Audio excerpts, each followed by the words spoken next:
everyone, I'm Kate and welcome to Music Production Nerds. Today I'll be talking all about EQ sweeping and how you can use any parametric EQ to help you clean up or add a little extra shine to your mix. I'll also briefly go over some EQ strategies to make sure that you're doing the process as effectively as you can. Without further ado, let's go ahead and get into the video. Alright, so before we get started, it's important to define exactly what EQ sweeping is. Basically, the goal of EQ sweeping is to find a frequency that you really like and boost it so you get that sweet spot in the mix, or to find some little artifacts of sounds that you would like to reduce or eliminate completely that you don't need from a particular sound or part of a track. The sweeping motion refers to how you're going to move the bands up and down your EQ, which I'll show you in a second. In order to successfully EQ sweep, you're going to need a parametric EQ. Now there's plenty of different types of EQs and we can cover them in a future video. If you'd like this, go ahead and give us a like and leave a comment. A parametric EQ is great because it shows you a graphic visualizer of all the frequencies so you can see exactly where your sound is residing within a particular range. You might find different EQs that don't have the graphic visualizer behind them. These are actually quite common, especially with hardware pieces or plugins that are modeled after hardware pieces. But generally, these are EQs that are best used for the people who have their ears super tuned to mixing and mastering and don't need to rely as much on their sight to know how to craft their sound. This is not to say that professionals do not use parametric EQs, because that would be a complete lie.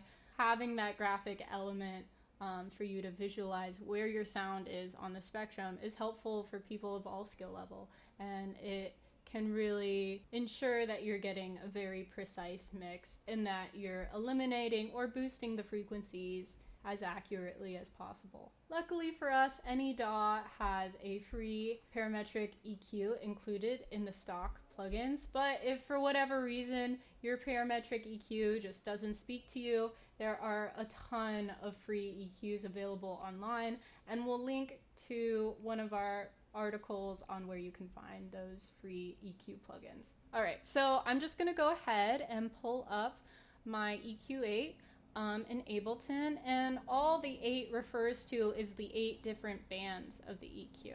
So if you have Ableton and you are EQ sweeping, I recommend clicking this little triangle here, and that'll just make your visualizer a lot larger so you can see exactly where your sound is residing. So before we put this into use, it's important to understand the different parts of the EQ. So here, these different numbers that we have are called bands, and bands are just kind of like vertexes or different points in which you can alter the sound. So as you can see here, we have 4 different bands enabled, but on EQ8 we can enable up to 8 bands at once. There's also the filter type.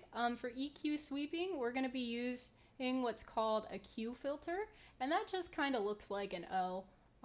If you can see right here, I'm clicking on the little O shape, and now all of my 4 bands have the Q filter enabled. Okay, and then we just have gain knobs, which determine how many decibels we're increasing or decreasing on a particular band. We have the frequency knob, which helps us quickly sweep or move across the different range of frequencies with our respective bands. And then this whole black grid we see is just the visualizer of the frequency spectrum. So we can see that, hey, band number 3 is about at 1 kHz. And this will make more sense when we're using an actual sound. So let me go ahead and just play the sound we have. I picked a pluck sound, and pay attention to just the visualizer grid here so you can see where the waveforms are hitting in real time on the EQ. All right, here we go.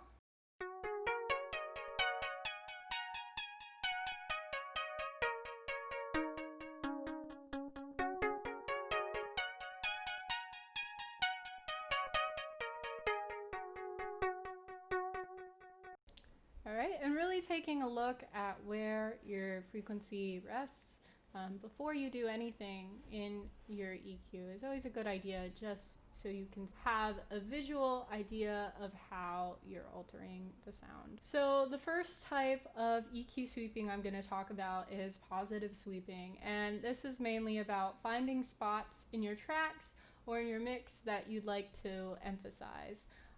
So let me go ahead and take a listen here, and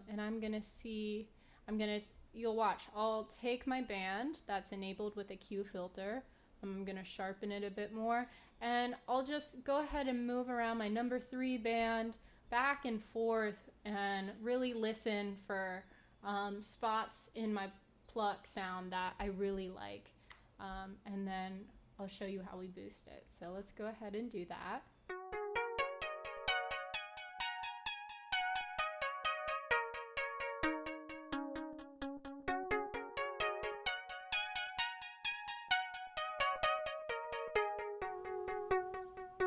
Okay, now I think I found somewhere around the 200 to 400 range. I want to go ahead and put a boost there because as you can see, let me go ahead and disable this. But it looks like the bulk of my information of the sound is coming in the right below the 1K range, and then I have a lot of low end information as well.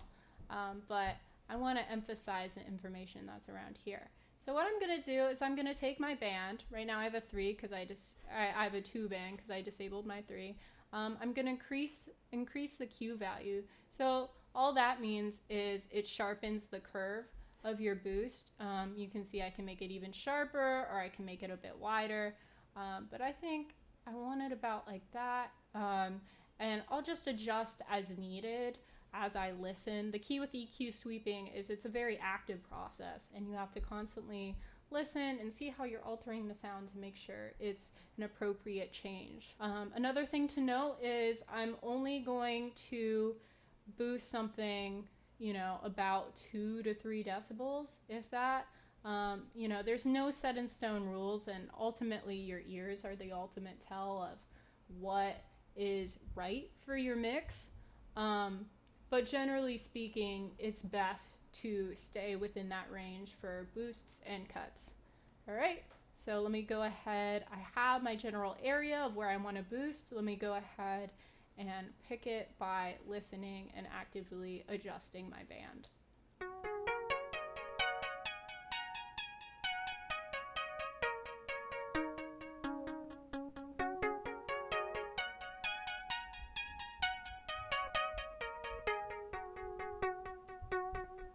I think that's perfect. So this is without, and this is with.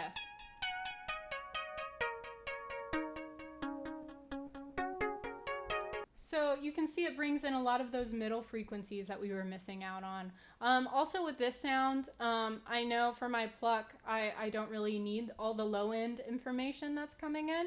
So I'm just gonna go ahead and put on a quick high pass filter and get rid. I'm gonna do some EQ sweeping again and just listen for the frequencies that I don't need and cut them out. Here we go.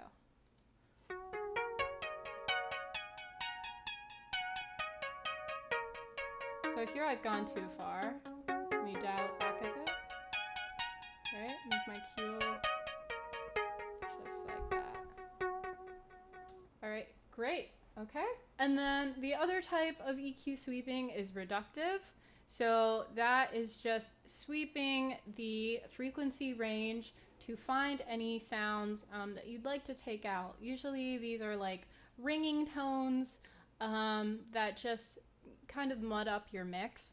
The way that I like to do this is Ableton has this great little headphone listening feature, and I get that enabled. The listening feature makes it really easy for you to clearly listen to those isolated frequencies. When I'm removing certain frequencies, I like to have the Q value all the way enabled, so I have like a really sharp curve, just so while I'm sweeping, I can really pinpoint and pick out those problem areas as needed. Let me give you an example. So let me go ahead and listen, And you'll see as I hold on my 4-band, because I have the listening feature enabled, it will just isolate that tone for me. So let's go ahead and play the sound.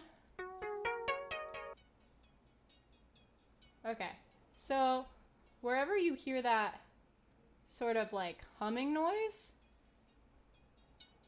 so like right here, kind of sounds like whistling. I can reduce my cue so it's a little more clear.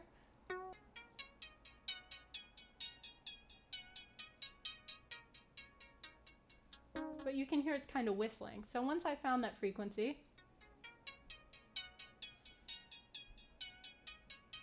just right about here, I'm gonna go ahead and just reduce that. Maybe make it a little steeper.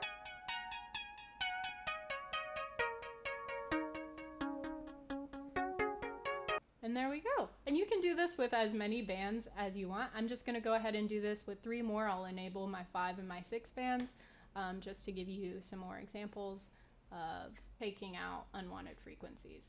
So let me move my 5-band here. I'm gonna put my Q value all the way up, and let me go ahead and sweep.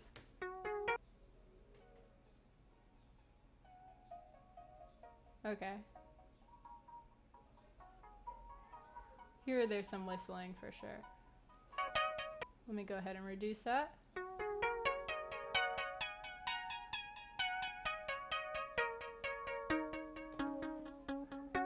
Alright, and I'm going to repeat the process with my 6-band, put the Q value all the way up, and sweep. Oh, right there.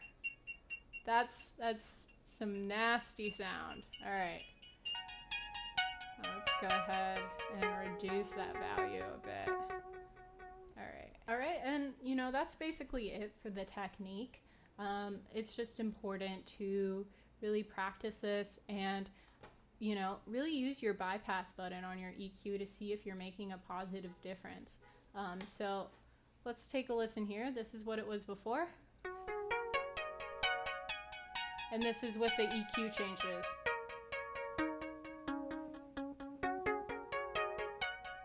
So overall, I think we did a pretty good job, but it's always good for you to, you know, test yourself to make sure that what you're adding and what changes and what effects you're putting onto your channel are actually making a difference. Because I know I can get super carried away with just adding all these different effects so much that the original sound just loses its character completely. If you want to learn more about how you can use reference tracks to your advantage, go ahead and leave us a comment and like this video so we can create that content in the future.